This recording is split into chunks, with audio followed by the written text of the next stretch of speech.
Bismillahirrahmanirrahim. Assalamualaikum warahmatullahi wabarakatuh. Alhamdulillahirrahmanirrahim. Wassalatu wassalamu ala sayyidina Muhammadin wa ala alihi washabihi ajma'in. Teman-teman yang saya banggakan, hari ini kita coba akan kaji tentang kebijakan fiskal ya. Apa itu kebijakan fiskal? Itu kebijakan yang dibuat oleh pemerintah berdasarkan kesepakatan dengan DPR atau lembaga legislatif ya, untuk menggeser ya pendapatan nasional yang diinginkan ya, dengan cara menggeser agregat demand ya, dengan cara mengubah-ubah ya belanja pemerintah atau government expenditure dan juga pendapatan dari pajak atau tax. Nah, jadi ada dua jenis kebijakan fiskal ya, kebijakan fiskal ekspansif dan kebijakan fiskal kontraktif ya. Bagaimana kita bisa memahami kebijakan fiskal ekspansif?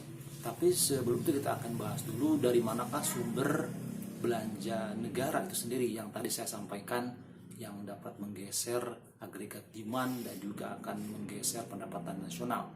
Jadi belanja negara itu bersumber dari pendapatan pajak ya. Nah, dari itulah pemerintah bisa mengumpulkan sejumlah dana untuk belanja pemerintah. Ya, ada dua jenis belanja pemerintah yang sangat besar, yaitu belanja pemerintah pusat dan juga transfer daerah. Nah, di era OTDA ya, atau otonomi daerah kali ini, kita sangat paham bahwa cukup signifikan ya belanja atau transfer daerah ya yang dipergunakan untuk kebutuhan masyarakat di daerah yang akan menjadi pos penerimaan anggaran dan pendapatan belanja daerah, itu transfer daerah ya. Misalkan ada yang namanya dana alokasi umum dan juga dana alokasi khusus, semua itu dipergunakan untuk belanja masyarakat. Nah, kita harus dalam format otonomi daerah seperti itu. Nah, dan tentunya pos belanja pusat juga ada ya, untuk belanja rutin, belanja pegawai gitu ya. Itu adalah pos-pos belanja pemerintah pusat, dan juga belanja modal, belanja barang dan sebagainya. Nah, teman-teman, yang paling penting, kita pada saat tertentu ya, pemerintah punya semacam tanggung jawab ya, atau dalam pendekatan ekonomi politik Islam dikatakan sebagai mas'uliyah ad-daulah. Apa itu? Dalam rangka tanggung jawab untuk memenuhi kebutuhan masyarakat, pemerintah itu melakukan sejumlah aksi-aksi ya di dalam membantu atau penanganan hal-hal yang sangat khusus, misalkan COVID-19 ini, dengan cara belanja bantuan sosial penanganan COVID-19 ya. Nah, ini bagian dari bagaimana pemerintah menangani kebijakan fiskal ekspansif, itu meningkatkan belanja negara dengan mengeluarkan sejumlah dana bantuan sosial ya, penanganan COVID misalkan. Nah, dengan demikian masyarakat akan terbantu ya, bisa dengan cara memberikan subsidi ya, kemudian pemberian bantuan langsung non tunai, itu semua di pemerintah lakukan ya, untuk bisa menjaga daya beli masyarakat. Nah, secara jangka pendek, peningkatan belanja sosial tadi untuk penanganan COVID itu maka akan meningkatkan agregat demand, yang sehingga akan menggeser pendapatan nasional semakin besar. Nah, itulah fiskal ekspansif, peningkatan belanja.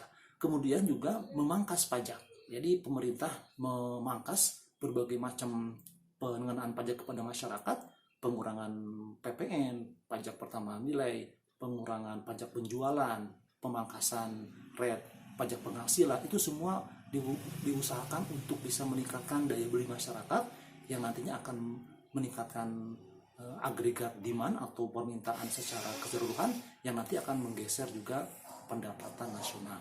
Nah, di sisi lain, kebijakan kontraktif ya, fiskal kontraktif itu berarti pemerintah memangkas anggaran ya, mencabut subsidi, pengenaan pajak semakin besar. Nah, ini biasanya ketika ekonomi sedang memanas ya, overheating ya, belanja yang terlalu besar dari masyarakat bisa inflasi, itu direm dengan cara peningkatan pajak dan juga pemangkasan dari anggaran belanja, termasuk subsidi dan bansos. Nah, teman-teman, ada satu hal yang perlu kita sampaikan ya. Di dalam kebijakan fiskal ada semacam kekurangan, itu time lag decision ya, decision lag. Karena ini sebuah kebijakan politik ya, kebijakan yang tidak tunggal oleh kementerian terkait, Kementerian Keuangan misalkan.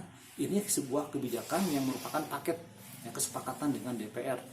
Nah, permasalahan di negara-negara sedang berkembang, kebijakan fiskal itu terkendala dengan time lag ya, yang terlalu panjang ya, tidak ada kesepakatan atau fokus antara DPR dengan pemerintah itu tidak sama ya, menjadikan ketika kebijakan fiskal mau dibuat ya, sementara keadaan perekonomian sudah demikian larut dalam katakanlah resesi yang terlalu dalam ya, sehingga kebijakan fiskal menjadi tidak efektif.